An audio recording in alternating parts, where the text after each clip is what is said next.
Hi folks, welcome to the Games Kingdom. My name is Carl King and today we're going to be doing an unboxing, and the game we're going to be looking at is the Fantasy Flight game Battle for Rokugan.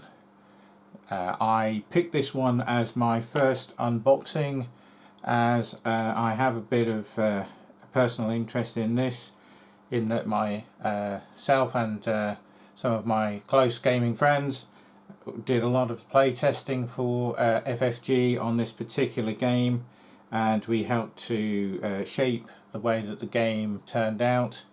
We did several playthroughs. We fed back to the moderator at FFG all of our thoughts and sort of suggestions for game improvements and such, and obviously the game finally came to fruition, went to market, and has been quite a successful game. There's also obviously the Legend of the Five Rings card game, which is also based around, I believe, the same sort of world and sort of setting that this is sort of put into.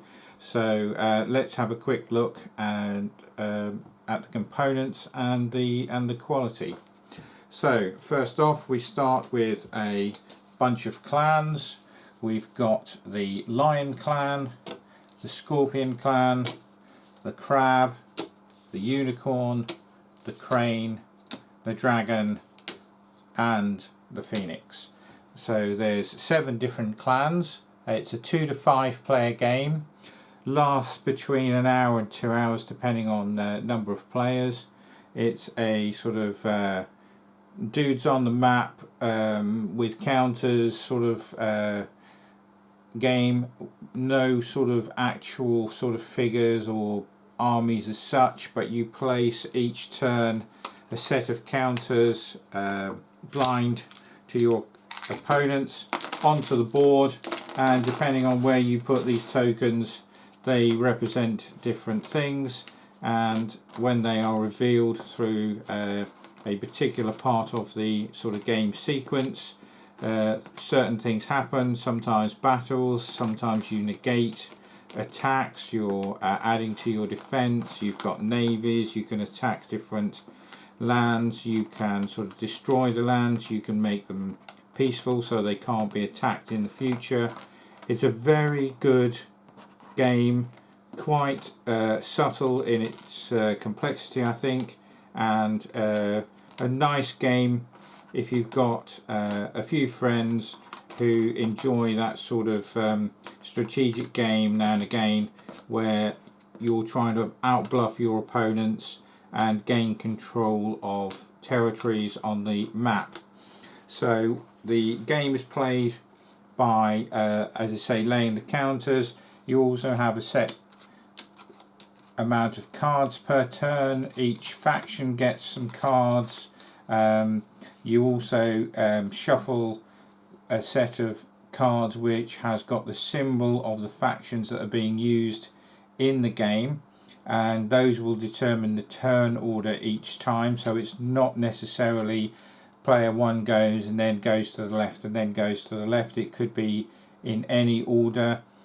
Sometimes it's a benefit to go first, sometimes it's better to go later in the round. It just depends on how things fall and the sort of lateness of the game and what's been happening. There are several areas on the board where you can place your tokens and control the area. We'll have a quick look at the map board. I'll just start to get that prepared for you, but it is quite a nice board, as you will see shortly. So here we have the board. As you can see, it's quite colourful.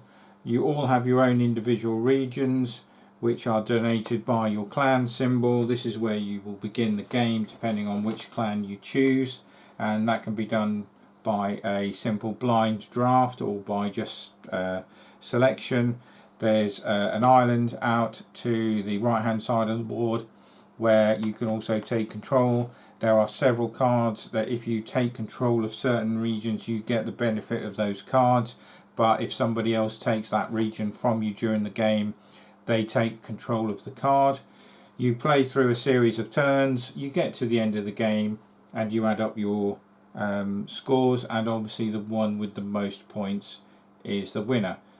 I quite like this game. Doesn't get to the table often enough for my liking, and yeah, the last time I played it, we played it with the same group of guys who did the play testing, and again we all thoroughly sort of picked it up fairly quickly from our original play testing and thoroughly enjoyed the game. It's always a good laugh to play this.